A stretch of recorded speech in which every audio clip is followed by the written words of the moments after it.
नमस्कार दोस्तों, a very good morning. बहुत बहुत स्वागत है आपका आज की ताज़ा खबर में। शुरुआत हम ग्लोबल इकोनॉमी के साथ ही करेंगे और हमारे नए फॉर्मेट के हिसाब से हम हर एक न्यूज़ के बाद टेक अवेज की बात भी इस वीडियो में करने वाले हैं। तो सारे न्यूज़ के साथ टेक अवेज होगा और आखिर में बिलीव इट और नॉट भी होगा। तो मैं चाहूँगा कि आप आखिर तक ये वीडियो देखें, पूरा वीडियो देखें और समझे जो भी चीज़ें जो पॉलिटिकल न्यूज़ में और स्टॉक मार्केट न्यूज़ के हिसाब से करंटली हो रही है, राइट। तो चलिए शुरुआत करते हैं। सबसे पहले बात करते हुए यूएस और चाइना की।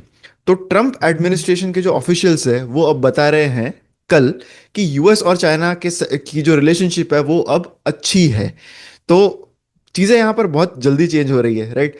तो फ्राइडे को जो इंडिकेशंस आए थे तब ऐसे लगा था कि US and China are now again at sore terms, यानी दोनों के बीच में चीज़ें ठीक नहीं है। बट कल यूएस ट्रेजरी सेक्रेटरी ने लाइव टीवी पर यह कहा कि जो 100% टैरिफ्स ऑन चाइना की बात ट्रंप ने की थी ऑन सोशल मीडिया, वो that does not need to happen is what he said. तो उनका इंडिकेशन ये था कि हो सकता है कि वो चीज़ ना हो।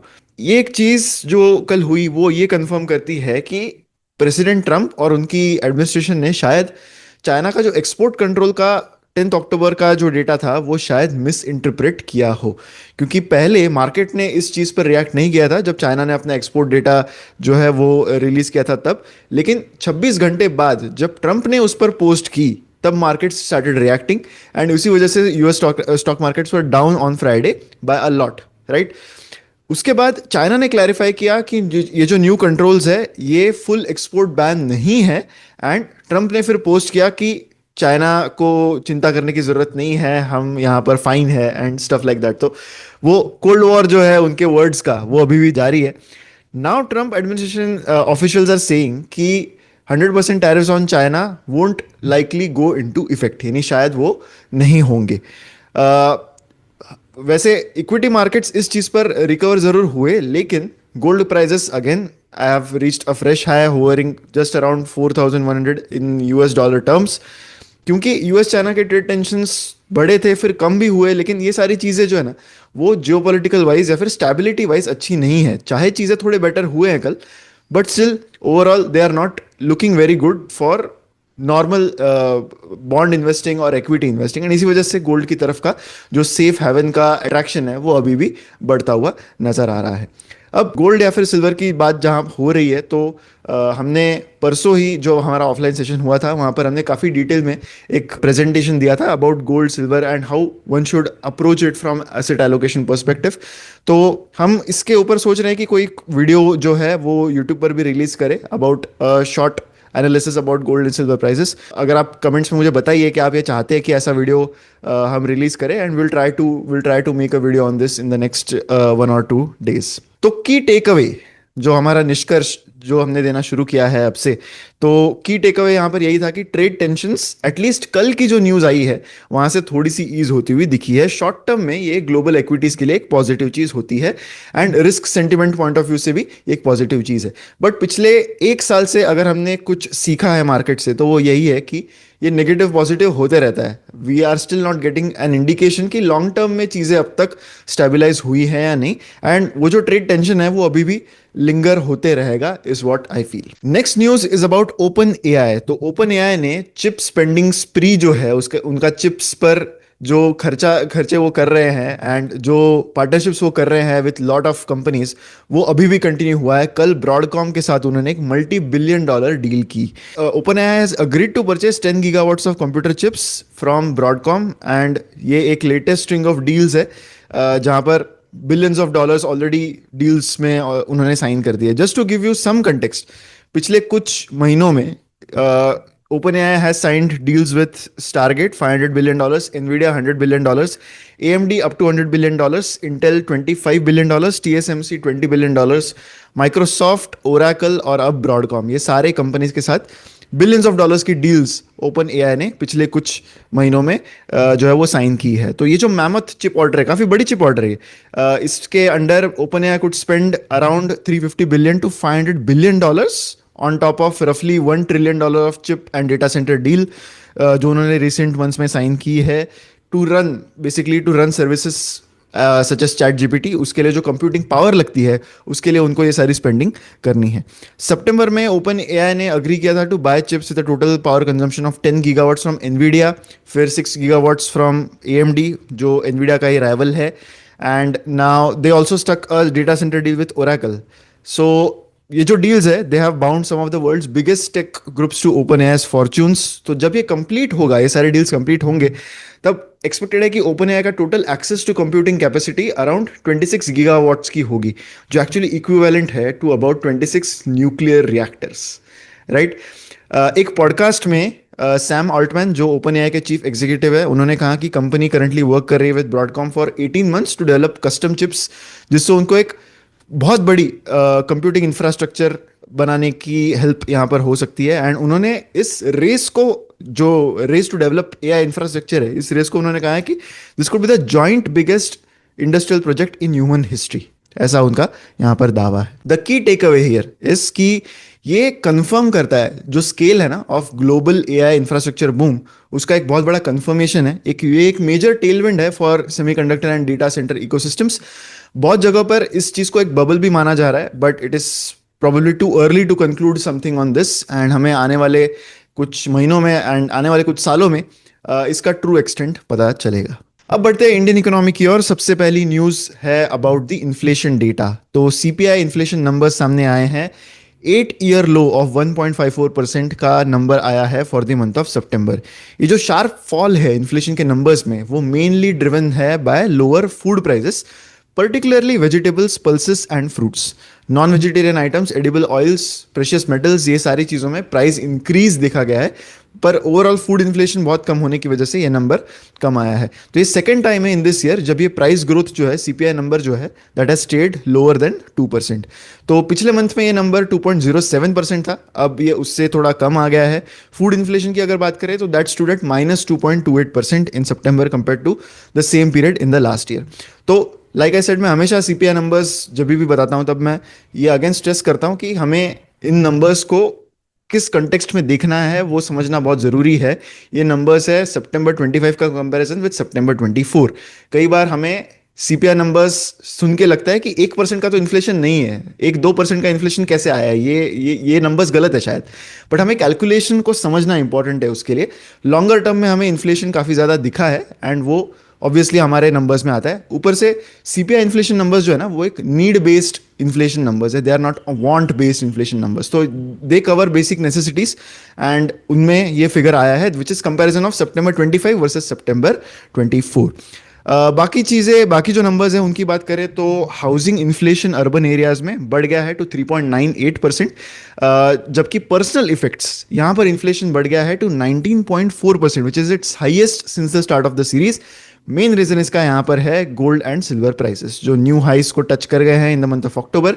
तो इस वजह से पर्सनल इफेक्ट्स का जो एक पोर्शन होता है विद इन सीपीआई वो काफ़ी ज़्यादा बढ़ता हुआ दिखा है। जो लेटेस्ट रीडिंग है ये सजेस्ट करता है इन्फ्लेशन का रीडिंग कि प्राइस प्रेशर थोड़ा सा सबड्यूड रहेगा, थोड़ा कम रहेगा आने वाले समय में, मेनली बिकॉज जीएसटी रैशनलाइजेशन जो है उसका इफेक्ट पूरी तरीके से अक्टूबर के नंबर्स में आएगा। तो currently inflation is well below RBI's medium term target of 4%। तो ओवरऑल पॉलिसी मेकर्स यही एक्सपेक्ट करेंगे कि हो सकता है एक और रेट कट यहाँ पर आए in the next monetary policy meeting. So the key take away here is कि जो इन्फ्लेशन नंबर आया है वो आरबीआई के टॉलरेंस लेवल से तो कम आया है। तो इससे जो केस है वो यही बनती है कि हो सकता है कि आरबीआई एकोमोडेटिव स्टांस जो है वो अपना मेंटेन करे and maybe they might even proceed with another rate cut in December जब नेक्स्ट एमपीसी मीटिंग होने वाली है। ऑलरेडी इस साल में RBI has cut rates bye 100 basis points since the start of the year. Next stock wise news में बात करेंगे एचसीएल टेक के Q2 रिजल्ट्स की। Overall results have been decent. I would say that the results have been good overall. Constant currency revenue growth 2.4% का है on a Q on Q basis. ये Q on Q number monitor करना important है क्योंकि अभी हम currently एक tariff वाली सिचुएशन देख रहे हैं जहां पर हो सकता है कि इनके जो कस्टमर्स है एचसीएल टेक या फिर बाकी आईटी सर्विसेज कंपनीज जो है उनके जो कस्टमर्स है उनके स्पेंडिंग पावर पर काफ़ी असर पड़ सकता है, बिकॉज वो टैरिफ से अफेक्टेड रहेंगे, राइट। 4.6% की ग्रोथ है on a year on year basis in terms of constant currency revenue growth. USD revenue company का 2.8% क्यू ऑन क्यू से बढ़ा है, 5.8% ईयर ऑन ईयर से बढ़ा है। डिजिटल रेवेन्यू ओवरऑल 15% से बढ़ा है on a year on year basis.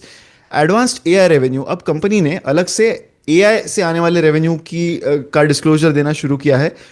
इस क्वार्टर में उनका कहना है कि $100 मिलियन से ज़्यादा का रेवेन्यू इस क्वार्टर में उनका एआई, एडवांस्ड एआई सेगमेंट से बेसिकली आया है। ओवरऑल कंपनी ने अराउंड 3400 नए एम्प्लॉयज ऐड किए हैं उनके बेस पर, which is an increase of 1.8% on a year on year basis. अब सबसे इंपॉर्टेंट चीज़, जब आप आईटी सर्विसेज कंपनी स्टैक करते हो तो उनका गाइडेंस होता है, राइट। तो गाइडेंस पर हमेशा खास ध्यान दिया जाता है, क्योंकि मार्केट्स मेनली गाइडेंस पर रिएक्ट करते हैं rather than what the numbers of revenue और प्रॉफिट वर। तो गाइडेंस में हल्का सा इंक्रीज उन्होंने दिया है, क्योंकि FY26 का उनका अर्लियर गाइडेंस 3 to 5% का कांस्टेंट करेंसी रेवेन्यू ग्रोथ था, तो वो अब उन्होंने 4 to 5% का किया है। अपर लेवल ऑफ गाइडेंस तो चेंज नहीं किया उन्होंने, but lower level of guidance उन्होंने थोड़ा सा इंक्रीज किया है। टीसीवी यानी टोटल कॉन्ट्रैक्ट वैल्यू जो है, न्यू डील विंस उनके इस क्वार्टर में अराउंड $2,500 मिलियन रहे, जो 42% से अप है ऑन अ क्वार्टर बेसिस। लेकिन इस फिगर को हमें with a pinch of salt लेना है, क्योंकि पिछले क्वार्टर में, पिछले सीक्वेंशियल क्वार्टर में यानी Q1 में ये एबनॉर्मली लो था, क्योंकि टैरिफ्स के चलते बहुत सारे जो मेन ऑर्डर्स थे उनके, वो कंपनी को तब मिले नहीं थे उनके कस्टमर्स के द्वारा। तो क्वार्टर ऑन क्वार्टर बेसिस पर चाहे 42% का जंप हो इन टीसीवी, लेकिन ईयर ऑन ईयर बेसिस पर ये 15.8% है। तो key take away here is कि एक डिसेंट क्वार्टर रहा कंपनी के लिए with AI momentum and improving deal wins. जो ओवरऑल आउटलुक अपग्रेड किया है कंपनी के मैनेजमेंट ने उनके एक्सपेक्टेड रेवेन्यू ग्रोथ में, तो वो एक सस्टेन डिमांड की ओर दर्शाता है डिजिटल सर्विसेज में। And that could be a signal कि जितनी पेसिमिज्म आईटी सर्विसेज में करंटली है, हो सकता है कि it could be a signal of some value theme being very much attached to IT services sector right now. Next news is about L&T, जिनकी एक मेजर ग्रिड इंफ्रा ऑर्डर का win उन्होंने कल डिक्लेयर किया इन द मिडिल ईस्ट। लगभग 5,000 करोड़ का ये order value रहेगा। तो लार्ज ऑर्डर वैल्यू का क्लासिफिकेशन इस ऑर्डर को कंपनी ने दिया है, क्योंकि L&T के डेफिनेशंस के हिसाब से large order is something which ranges between 2,500 crore to 5,000 crore, right. तो ये इन्वॉल्व करता है 400 kV सुपर ग्रिड इंटरकनेक्शन, जो लिंक करेगा electricity networks of GCC member states. GCC is Gulf countries का एसोसिएशन है वो। एंड इससे उनकी ओवरऑल ग्रिड रेजिलियंस इंप्रूव होगी एंड ऑपरेशनल कैपेसिटी जो है वो ऑप्टिमाइज भी होगी। करंटली ओमान का जो नेटवर्क है in this interconnection through UAE's 220 kV grid, वो L&T के थ्रू ही है। L&T PTND has now secured an order to basically EPC order उनको मिली है of a 400 kV substation in UAE। Saudi area में भी L&T को रिसेंटली एक टर्न की ऑर्डर मिली थी for 380 kV overhead transmission lines, जो एसोसिएटेड है with integrating renewable energy power plants into the grid. The key take away here is कि L&T की जो ओवरसीज एग्जीक्यूशन की टाइम पाइपलाइन है, that continues to remain very strong. And L&T का जो position है as the global EPC leader, at least power T&D में, तो वहां पर उनकी पोजीशन यहां से और भी स्ट्रांग होती हुई नजर आ रही है। नेक्स्ट बात करते हैं जस्ट डायल के Q2 रिजल्ट्स की। अब Q2 के रिजल्ट्स धीरे धीरे शुरू हो गए हैं। सो कुछ मेजर आईटी कंपनीज के अलावा जस्ट डायल जो एक ऑनलाइन मार्केट प्लेस है, उनके रिजल्ट्स कल सामने आए हैं। Q2 FY26 में कंपनी का रेवेन्यू सिर्फ 6.4% से बढ़ा है on year on year basis. EBITDA 6.1% से बढ़ा है। EBITDA मार्जिन्स अभी भी हेल्दी है एट 28.7%। नेट प्रॉफिट 22% से गिर गया है इस क्वार्टर में। टोटल ट्रैफिक अगर हम देखें, वेबसाइट ट्रैफिक की बात करें, तो that is down by 0.2% on year basis. Cash and investments कंपनी की बैलेंस शीट पर करंटली 5,500 करोड़ की है, जो एक्चुअली और बढ़ गई है by 12.7% on year basis. Active paid campaigns कंपनी के वो अप है by 4.3% on year basis. The key take away here is कि कोर ऑपरेशंस चाहे कंपनी के काफी स्टेबल रहे, बट ट्रैफिक ग्रोथ काफी म्यूटेड है। एंड ये दिखाता है कि हो सकता है आने वाले समय में जो रेवेन्यू ग्रोथ है वो बहुत ही सबड्यूड होगा, बिकॉज ट्रैफिक जो है ना, वो एक लीडिंग इंडिकेटर है ऑफ आने वाला रेवेन्यू ग्रोथ जो अगले कुछ क्वार्टर्स में दिखेगा। कैश यूसेज जो है ना कंपनी का, वो अभी भी मेरे ख्याल से सबसे बड़ा कंसर्न है। कंपनी के मार्केट कैप के कंपैरिजन में आप कंपनी की कैश देखिए ऑन द बैलेंस शीट, तो आपको दिखेगा कि major portion of the market cap is actually represented by the cash itself. तो क्लियरली ये एक लेसन है in importance of capital allocation for investors, क्योंकि जस्ट डायल जैसी कंपनी के लिए मेजर इशू ये है कि they are earning very good operating cash flows but they don't have anything to deploy this cash at, right. Dividend की policy भी company की कोई स्टेबल नहीं है। कुछ क्वार्टर्स पहले उन्होंने इंडिकेशन दिया था कि वो 100% से भी ज्यादा डिविडेंड देंगे, right, of the profits. So retained earnings में से वो डिविडेंड पे करेंगे, पर उसमें आगे कोई डेवलपमेंट हुआ नहीं है। तो ओवरऑल कंपनी का बिजनेस मॉडल अच्छा रह के भी, इतना ज्यादा कैश रह के भी, the market is not valuing it because capital allocation जो गवर्नेंस का एक इतना इंपॉर्टेंट पार्ट है, उस पर बहुत चीजें हैं that can be improved in a company like just dial. Next बात करते हैं आनंद राठी वेल्थ के Q2 रिजल्ट्स की। वेल्थ मैनेजमेंट में ये कंपनी है, इन्होंने रिपोर्ट किए हैं 30.5% rise in net profit for this quarter, यानी Q2 के लिए एट 99 करोड़। कंपनी का revenue from operations has also increase by 23% in this quarter. EBITDA भी इंप्रूव हुआ है, एबिडा मार्जिन्स भी इंप्रूव हुए हैं to 46.2% from 43% in the Q2 of FY26। Company ने एक इंटरिम डिविडेंड भी अनाउंस किया है ऑफ ₹6 पर शेयर, जो 120% है ऑफ द फेस वैल्यू। तो कंपनी wealth management and advisory services की कंपनी है and it continues to benefit from rising investor participation and expanding asset management portfolio across their client segments. Key take away here is कि strong execution currently दिख रहा है among a lot of wealth management companies, retail participation बढ़ता हुआ दिख रहा है। तो ऐसे में expanding assets under management and profitability, ये सारी चीजें जो है ना, ये वेल्थ मैनेजमेंट सेक्टर के लिए काफी अच्छी बोर्ड कर रही है करंटली। अगर आप वेल्थ मैनेजमेंट सेक्टर के भी आप ग्रोथ एक्सपेक्टेशंस देखोगे till 2030, then they look quite strong and ऐसे में any wealth management company that is actually executing well might create a lot of value for their investors. इसी के साथ हमारी न्यूज यहीं पर खत्म होती है। अब बढ़ते हैं हमारे फाइनल सेक्शन पर, यानी believe it or not section पर। तो यहाँ पर एक बहुत ही इंटरेस्टिंग सी स्टोरी मैं आपको यहाँ पर बताने जा रहा हूँ। तो पिछले कुछ दिनों से सोशल मीडिया पर कहीं ना कहीं इसकी चर्चा हो रही है। ये स्टोरी है अबाउट बीरा 91, जो एक बेवरेजेस कंपनी है, अल्कोहलिक बेवरेजेस की कंपनी है। तो इस कंपनी का नाम कुछ साल पहले तक B9 बेवरेजेस प्राइवेट लिमिटेड था, राइट। उसके बाद company was doing okay financially, वैसे तो प्रॉफिटेबल नहीं थी company, but they were at least growing their top line very well. तो probably to eventually get listed as a listed on the markets, तो private ये वर्ड उनको अपने नाम से हटाना पड़ा, क्योंकि अगर आप पब्लिक लिस्टिंग कर रहे हो तो प्राइवेट नाम आप आपके नाम में नहीं रख सकते। तो उन्होंने अपना रीनेम किया of the company from B9 beverages private limited to B9 beverages limited. ये एक छोटा सा चेंज लगता है हमें फ्रॉम अ कंपनी पर्सपेक्टिव, लेकिन इससे एक मेजर रेगुलेटरी नाइटमेयर कंपनी के लिए शुरू हो गया। मेजरली बिकॉज जिस सेक्टर में कंपनी ऑपरेट करता है वो एक्चुअली मेजर रीजन है why this became a major problem. तो इससे बहुत सारे स्टेट्स में इनको अपनी जो एप्लीकेशन है to for licence to serve alcohol, to basically sell alcohol, वो उनको अगेन करनी पड़ी, राइट, री एप्लीकेशन करनी पड़ी, लेबल अप्रूवल्स लेने पड़े। इससे बहुत मेजर इश्यूज आने लगे, क्योंकि बहुत सारी इन्वेंट्री जिस पर उन्होंने अर्लियर नेम के थ्रू उन्होंने ये मार्किंग्स किए थे, तो वो उनको राइट ऑफ करनी पड़ी। इससे काफ़ी सारे महीनों का सेल्स जो है ना वो हॉल्ट हो गया एंड इससे एक मेजर ड्रॉप इन रेवेन्यू भी आया। अब इनके 250 जो एम्प्लॉयज़ है उन्होंने पिटिशन डाली है against removal of the founder, citing governance lapse and financial transparency नहीं है, ऐसा उनका एलिगेशन है against the owner of the company. तो ऐसे में ओवरऑल एम्प्लॉय ड्यूज भी पेंडिंग है काफ़ी सारे। Basically the company has landed in a turmoil, but the whole story basically is कि ये सिर्फ एक सिंगल रीजन नहीं है why the company is in trouble. Overall company की ओवरऑल फाइनेंशियल पोजीशन ही उतनी अच्छी नहीं थी even before the name change. So चाहे द नेम चेंज की वजह से जो प्रॉब्लम्स आए वो एक मेजर फैक्टर है on why the company is not doing well, but there are other reasons as well why the company has not really done well. But ये एक काफी इंटरेस्टिंग सा केस है कि कैसे एक सिंपल छोटा सा technical change in name can cause so much disruptions and इस वजह से कंपनी के लिए मेजर प्रॉब्लम्स इससे बढ़ गए। So that was our believe it or not for today. इसी के साथ हमारा वीडियो यहीं पर खत्म होता है।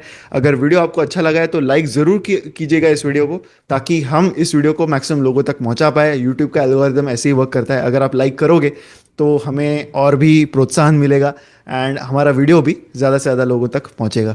तो ऐसी वीडियोज़ के लिए हमारे चैनल पर बने रहे। हमारी वेबसाइट investindia.in को चेकआउट करना मत भूलिए अगर आपने अब तक नहीं देखी है तो।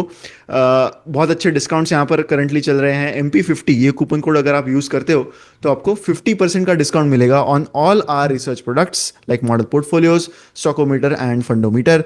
तो मैं आशा करता हूँ कि आप ज़रूर हमारी वेबसाइट चेकआउट करोगे। ऐसी वीडियोज़ के लिए हमारे चैनल पर बने रहें। मिलते हैं अगले वीडियो में। Thank you so much.